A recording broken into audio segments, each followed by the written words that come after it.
السلام علیکم ورحمۃ اللہ تعالی وبرکاتہ۔ نحمده ونصلي ونسلم على رسوله الكريم اما بعد فاعوذ باللہ من الشیطان الرجیم بسم اللہ الرحمن الرحیم ان اللہ وملائکته يصلون على النبی یا ایہا الذین آمنوا صلوا علیہ وسلموا تسلیما اللہم صل علی سیدنا ومولانا محمد معدن الجود والکرم وآلہ الکرام وابنہ الکریم وبارک وسلم صلاۃ وسلاما علیک یا رسول اللہ صلی اللہ تعالی علیہ وسلم۔ اس کتاب میں 6 نمبر پر جو حدیث پاک لکھی ہے اس کی تشریح جاری ہے۔ اس حدیث پاک میں نفاق کی علامتیں بیان کی گئی ہے اور بنیادی طور پر 4 علامتیں بیان کی گئی، یعنی ایک مومن کے اندر یہ علامتیں ہرگز نہیں ہونی چاہیے، یہ عادتیں، یہ خصلتیں ایک مومن میں، ایمان والے کے اندر نہیں ہونی چاہیے۔ اور وہ 4 خصلتیں کون سی بیان کی گئی؟ اللہ کے رسول صلی اللہ علیہ وسلم ارشاد فرماتے ہیں کہ اذا اؤتمن خان واذا حدث كذب واذا عاهد غدر، کہ جب اس کے پاس امانت رکھی جائے تو وہ امانت میں خیانت کرے، اور جب بات کرے تو جھوٹ بولے، اور جب کسی سے کوئی وعدہ کرے تو وعدہ خلافی کرے، وعدے کو توڑ دے، وَإِذَا خَاصَمَ فَجَرَ، اور جب جھگڑا کرے تو بد زبانی کرے، یعنی برا بھلا بولے، گالی گلوچ کرے۔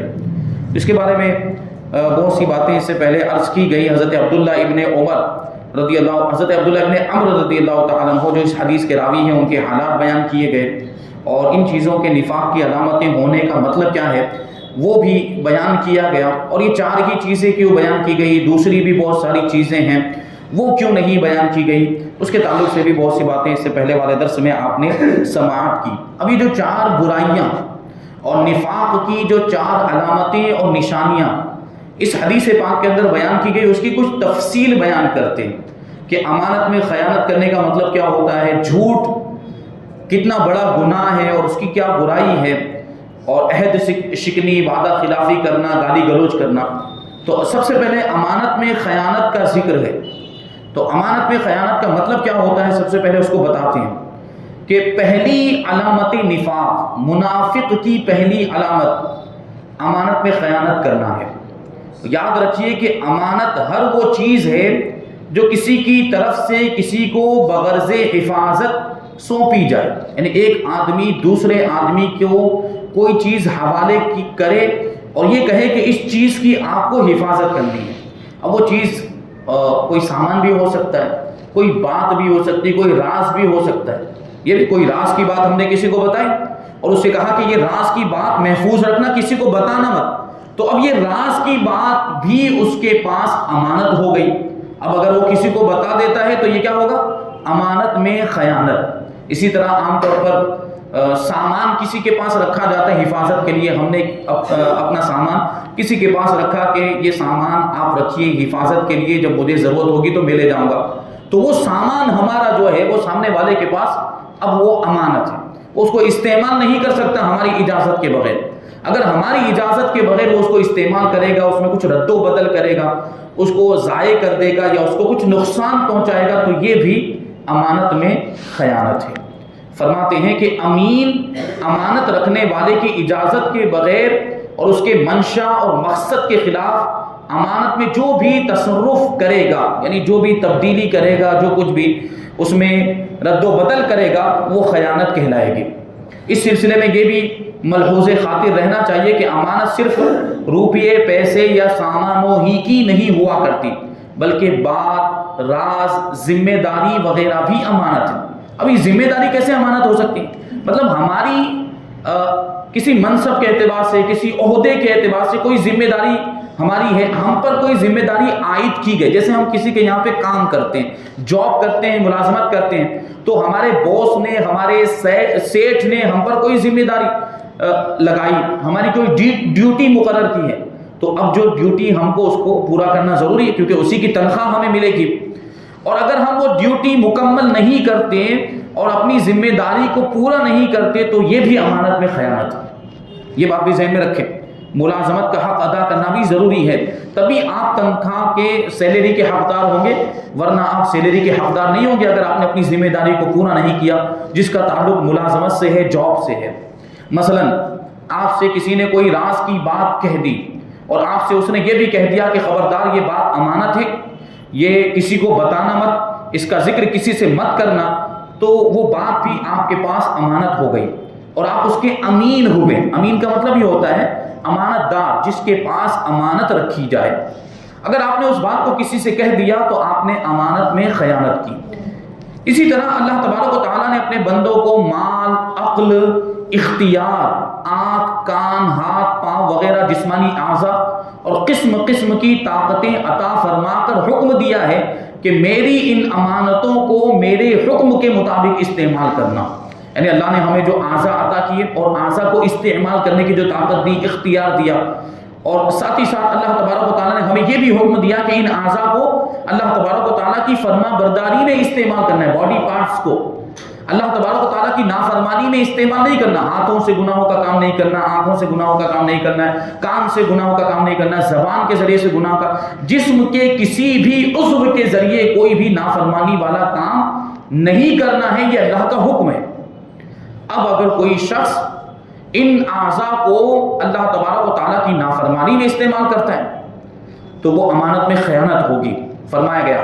تو ان سب امانتوں میں بھی اگر اللہ تبارک و تعالیٰ کی حقوق کو ادا نہیں کیا تو یہ بھی خیانت کہلائے گی۔ اسی لیے قرآن مجید میں اللہ تبارک و تعالیٰ فرماتا ہے کہ ان السمع والبصر والفؤاد کل اولئک کان عنہ مسئولا، یعنی کان، آنکھ، دل، ہر چیز کے بارے میں پوچھا جائے۔ یعنی کان کا صحیح استعمال کیا تھا کہ نہیں کیا تھا، آنکھ کا صحیح استعمال کیا تھا کہ نہیں کیا تھا، دل کا صحیح استعمال کیا تھا کہ نہیں کیا تھا، یہ ہمیں قیامت کے دن جواب دینا پڑے گا کہ ہم نے جسم کے اعضاء کا صحیح استعمال کیا ہے یا غلط استعمال کیا۔ صحیح استعمال کیا ہے تو وہ ہمارے لیے نجات کا ذریعہ بھی بن سکتا ہے، اور غلط استعمال کیا ہے تو یہ امانت میں خیانت ہے، اور اس کا وبال ہمیں میدان محشر میں قیامت کے دن بھگتنا پڑے گا۔ حضور پاک صلی اللہ علیہ وسلم فرماتے ہیں کہ المستاشر مؤتمن، یعنی جس شخص سے کوئی مشورہ لیا جائے تو وہ امین ہوتا ہے، اگر اس نے جان بوجھ کر غلط مشورہ دیا تو وہ خیانت کرنے والا کہلائے گا۔ یعنی اگر آپ کے پاس کوئی آتا ہے اور کسی معاملے کے تعلق سے کسی چیز کے بارے میں آپ سے مشورہ کرتا ہے تو آپ کی ذمہ داری کیا بنتی ہے کہ اپنی سوجھ بوجھ، اپنی عقل، اپنی سمجھ، اپنی فراست کے مطابق، اپنے تجربے کی روشنی میں اس کو صحیح مشورہ دے، صحیح مشورہ دے اپنے علم کے مطابق۔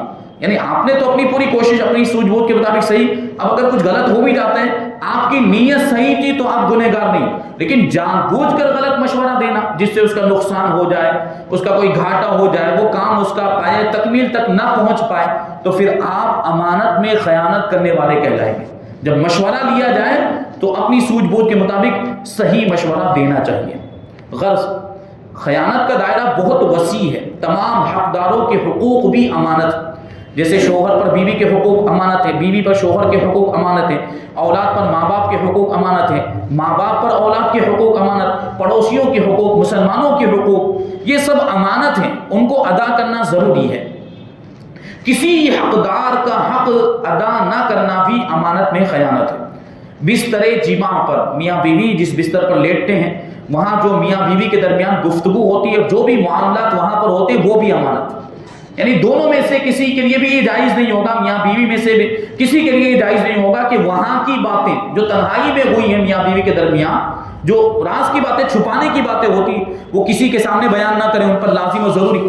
اگر میاں یا بیوی وہ بات، وہ جو میاں بیوی کے خاص معاملات ہوتے ہیں، وہ بات اگر کسی کے سامنے بیان کر دیتا ہے، دونوں میں سے کوئی ایک بھی، تو یہ امانت میں خیانت ہے اور یہ بہت بڑا گناہ ہے۔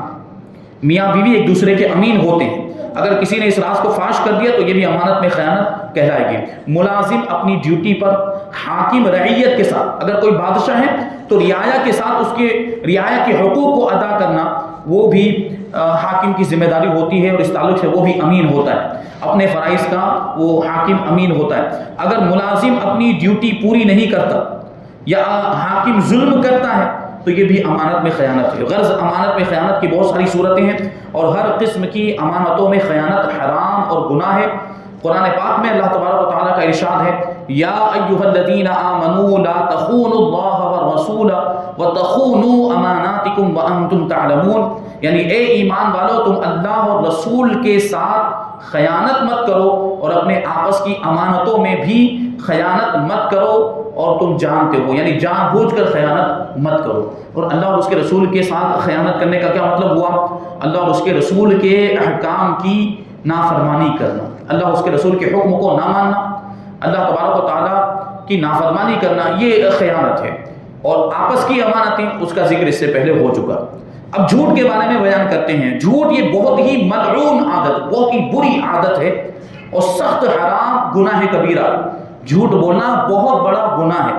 قرآن پاک میں اللہ تبارک و تعالیٰ ارشاد فرماتا ہے کہ اولئک هم الکاذبون، یہی لوگ جھوٹے، یعنی یہ مشرکین کی صفت بیان کی گئی۔ کہیں پر اللہ تبارک و تعالیٰ نے جھوٹا ہونا یہ مشرکین کی صفت بتائی ہے، کہیں کافروں کی بتائی، کہیں منافقوں کی بتائی ہے، تو کہیں فاسقوں کی بتائی۔ یعنی جھوٹا آدمی کم سے کم فاسق تو ضرور ہوگا، اللہ کا نافرمان ہوگا۔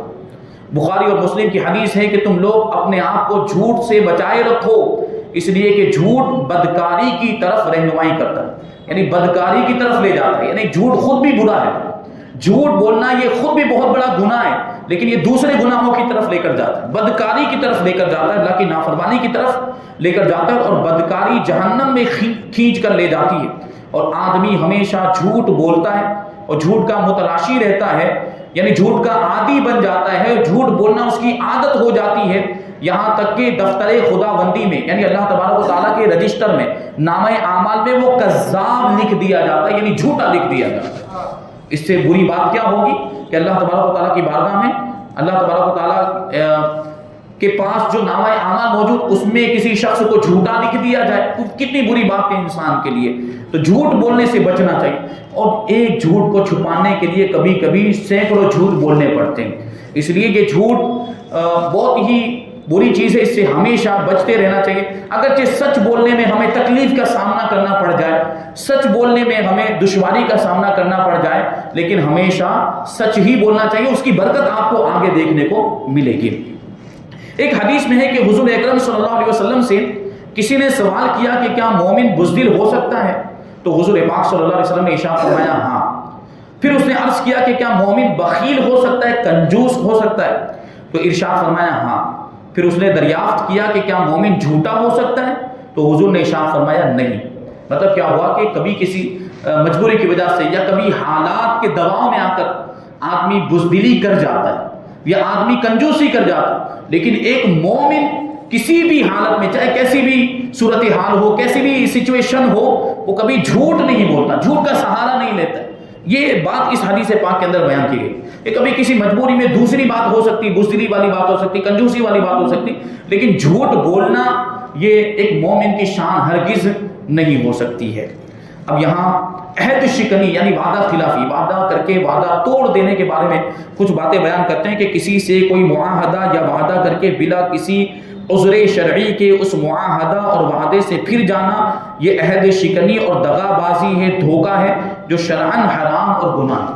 ہاں اگر وعدہ توڑنے کی کوئی شرعی وجہ ہے تو اس کی اجازت، جیسے مثال کے طور پر آپ نے کوئی وعدہ ہی ایسا کیا جو شریعت کے خلاف ہے، وعدہ ہی ایسا کر دیا ہے جو گناہ کے کام کا وعدہ ہے، جیسے کہ ہم اور آپ مل کر دوست آپس میں بات کر رہے ہیں اور ایک دوست نے یہ کہا کہ میں تم سے وعدہ کرتا ہوں کہ میرا یہ اتنا فائدہ ہو گیا کاروبار میں تو میں تمہیں فلم دیکھنے کے لیے لے کر جاؤں گا، میں وعدہ کروں۔ تو یہ تو اب ظاہر سی بات تو شریعت کے خلاف ہے، اس وعدے کا تو کوئی اعتبار ہی نہیں۔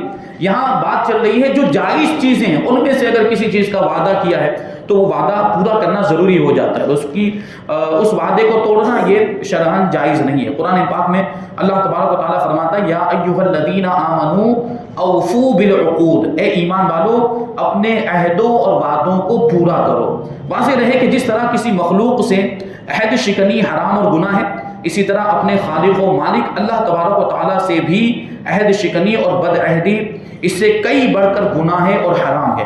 اللہ تبارک و تعالیٰ نے ہر انسان سے اپنی توحید کے اقرار کا عہد لیا ہے، ہر انسان سے اللہ نے یہ وعدہ لیا ہے کہ اسے ایک مانے۔ توحید کا مطلب اللہ کو ایک ماننا اور اللہ کے ایک ہونے کا اقرار کرنا، یہ اللہ نے سارے انسانوں سے وعدہ لیا ہے۔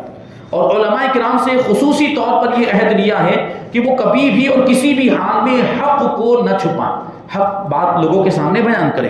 اس لیے جو مسلمان یا علماء کرام اپنی کسی دنیاوی مصلحت کی بنا پر مشرکین کی خوشنودی کے لیے شرک کے کام کر بیٹھتے، مسلمان کہلانے والے بھی بہت سے لوگ ایسے ہیں، آپ دیکھتے ہوں گے نام مسلمانوں کا ہے لیکن ہندوانہ رسموں کو ادا کرتے ہوئے نظر آ رہے ہیں، مشرکانہ کام کرتے ہوئے نظر آ رہے ہیں۔ آپ نے دیکھا ہوگا ایسے بہت سے لوگ ہیں، وہ بڑی بڑی شخصیتیں، سیلیبریٹی کھلانے والے لوگ، وہ بتوں کی پوجا کرتے ہوئے نظر آتے ہیں، مورتیوں کی پوجا کر رہے ہوتے ہیں۔ تو ایسے لوگوں کا ایمان سلامت نہیں رہتا، ظاہر سی بات شرکیہ عمل کرنے کی وجہ سے۔ تو یہ غیروں کو خوش کرنے کے لیے ایسا کرتے ہیں، جبکہ غیروں کے بارے میں بار بار یہ بات بتائی جا چکی ہے کہ ان سے ہمدردی کی امید رکھنی ہی نہیں چاہیے، وہ ہمارے ہمدرد ہو ہی نہیں سکتے ہیں، اگرچہ کتنے وہ لوگ دعوے کر لیں۔ یا کہتے ہیں کہ مشرکوں کو خوش کرنے کے لیے شرک کے کام کر بیٹھتے ہیں، یا کلمہ حق کو چھپاتے ہیں یا اس کو بیان کرنے سے سکوت کرتے ہیں، خاموشی اختیار کرتے ہیں، وہ بھی عہد شکنی اور خدا کے ساتھ دغا کرنے کے مجرم ہیں۔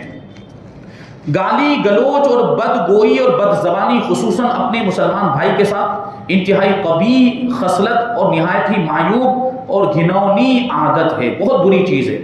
گالی گلوچ تو کیا، کسی مسلمان سے اس طرح کی ہنسی مذاق کرنا کہ جس سے اس کی دل آزاری ہو۔ کسی مسلمان، ایک ہوتا ہے مذاق کرنا اور ایک ہوتا ہے مذاق اڑانا، یہ بات آپ تو سمجھ رہے ہوں گے ان دونوں چیزوں میں کیا فرق ہے۔ مذاق کرنے میں کیا ہوتا ہے کہ بس خوش طبعی ہوتی ہے، تھوڑا سا دل کو کوئی بات اچھی لگے، ایسی کوئی بات کہی جائے، یہ حدیث سے بھی ثابت ہے، جس میں خلاف شرع کوئی بات نہ ہو، صرف ہنسنے ہنسانے کے لیے کچھ اس طرح کی بات کہی جائے تو وہ درست بھی ہے، وہ جائز بھی۔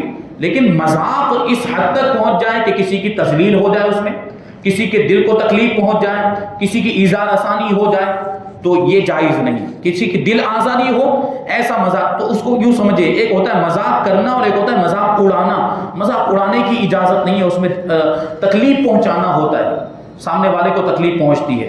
تو جس سے کسی کی دل آزاری ہو یا کسی مسلمان کو ایسے القاب سے یاد کرنا، ایسے ناموں سے یاد کرنا جس سے اس کو تکلیف پہنچتی ہو، وہ بھی جائز ہے۔ یہ نام بگاڑے جاتے ہیں، ہمارے یہاں پر نام بگاڑے جاتے ہیں، یا کسی کا کچھ نام رکھ دیا جاتا ہے اس کے اصلی نام کے علاوہ، اس کے ذاتی نام کے علاوہ، کسی کو کانا کہہ دیتے ہیں، کسی کو لنگڑا کہہ دیتے ہیں، کسی کو لولا کہہ دیتے ہیں، کسی کو کالو کہہ دیا جاتا ہے، اس طرح کی باتیں ہوتی۔ تو اگر اس سے بھی اس کو تکلیف پہنچ رہی ہے تو یہ بھی ناجائز و گناہ ہے، حرام ہے۔ اللہ تبارک و تعالیٰ نے قرآن مجید میں اس کو حرام قرار دیا ہے۔ سورہ حجرات کی اس آیت کریمہ کو آپ توجہ کے ساتھ سماعت کریں اور منافقانہ سیرتوں اور فاسقانہ عادتوں سے توبہ کریں۔ اللہ تبارک و تعالیٰ فرماتا ہے، یا ایھا الذین آمنوا لا یسخر قوم من قوم عسى ان يكونوا خیرا منهم ولا نساء من نساء عسى ان يكن خیرا منهن۔ اے ایمان والو، نہ مرد مردوں کا مذاق اڑائیں، عجب نہیں، یعنی تعجب کی بات نہیں ہے کہ وہ ہنسی اڑانے والوں سے بہتر ہو، یعنی مذاق اڑانے والے جن لوگوں کا مذاق اڑا رہے ہیں ہو سکتا ہے کہ وہ ان سے مذاق اڑانے والوں سے بہتر ہو جن کا یہ لوگ مذاق اڑا رہے ہیں، تو مذاق نہ اڑایا جائے۔ اور نہ عورتیں عورتوں سے ہنسی ٹھٹا کریں، ہو سکتا ہے کہ وہ ان ہنسنے والیوں سے بہتر ہو۔ ولا تلمزوا انفسکم ولا تنابزوا بالالقاب، اور آپس میں ایک دوسرے کو طعنہ مت دو، نہ ایک دوسرے کے برے نام رکھو۔ بئس الاسم الفسوق بعد الایمان ومن لم یتب فاولئک هم الظالمون۔ اور کیا ہی برا نام ہے مسلمان ہو کر فاسق کہلانا، یعنی مسلمان ہو کر گناہوں کا کام کرنا، یہ بہت ہی بری بات ہے۔ اور جو توبہ نہ کرے، یعنی گناہ ہو جانے کے بعد توبہ نہ کرے، وہی لوگ ظالم۔ ظاہر سی بات ہے کہ گناہ کر لیا، گناہ ہو جاتا ہے انسان سے، لیکن گناہ کے بعد توبہ کر لے تو یہ بڑی فضیلت کی بات ہے۔ اللہ تبارک و تعالیٰ توبہ کرنے والے کے گناہوں کو معاف فرما دیتا ہے، لیکن توبہ نہ کرے تو پھر وہ ظالموں سے بڑا ظالم کون ہو سکتا ہے۔ عبرت کی بات ہے، عبرت حاصل کرنی چاہیے۔ اللہ اکبر، جب کسی مسلمان سے اس قسم کا مذاق بھی جائز نہیں ہے جس سے اس کی دل آزاری ہوتی ہو، اس کو تکلیف پہنچتی ہو، اور نہ کسی مومن کو ایسے برے القاب سے پکارنا جائز ہے جس میں اس کی اہانت ہو، جس میں اس کی ذلت ہو، تو پھر بھلا کسی مسلمان کو گالیاں دینا کس طرح جائز ہو سکتا ہے؟ یعنی گالی دینا ہرگز جائز نہیں ہے۔ اس بارے میں ایک حدیث پاک میں آیا ہے، اللہ کے رسول صلی اللہ علیہ وسلم ارشاد فرماتے ہیں کہ سباب المسلم فسوق وقتالہ کفر، یعنی کسی مسلمان کو گالی دینا یہ فسق ہے، گناہ کبیرہ ہے، بہت بڑا گناہ ہے، اور کسی مسلمان سے جنگ کرنا یہ کافروں والا کام ہے۔ اور اگر کسی مسلمان سے جنگ کرتا ہے بغیر کسی شرعی عذر کے، بغیر کسی شرعی وجہ کے، اور اس کو جائز اور حلال سمجھتے ہوئے جنگ کرتا ہے تو کافر ہو جائے گا۔ بہرحال کسی مسلمان کو گالی دے کر یا اس کے سامنے بیہودہ الفاظ زبان سے نکال کر ایذا دینا، اس کو تکلیف پہنچانا، یہ منافقوں کی خصلت اور منافقوں کا طریقہ ہے۔ گالی دینا، بیہودہ باتیں بکنا، بے حیائی بے شرمی کی باتیں زبان سے نکالنا، فحش کلامی کرنا، بے شرمی کی باتیں کرنا ہرگز مومن کا کام نہیں ہے، مومن کی خصلت نہیں ہے۔ اللہ تبارک و تعالی ہمیں ان ساری منافقانہ عادتوں سے بچنے کی توفیق عطا فرمائے، اور اللہ تبارک و تعالی ہمیں ایمان کے تقاضوں کو پورا کرنے کی توفیق عطا فرمائے۔ جو کچھ بھی بیان ہوا اس پر ہم سب کو عمل کرنے کی توفیق عطا فرمائے۔ حضور پاک صلی اللہ علیہ وسلم کے ارشادات اور آپ کی سنتوں پر ہم سب کو عمل کرنے کی توفیق عطا فرمائے۔ اس کے بعد حدیث نمبر 7 ہے جس میں مشتبہ چیزوں سے بچنے کا بیان، یعنی شک والی چیزوں سے بچنے کا بیان ہے۔ وما علینا الا البلاغ۔ الفاتحہ۔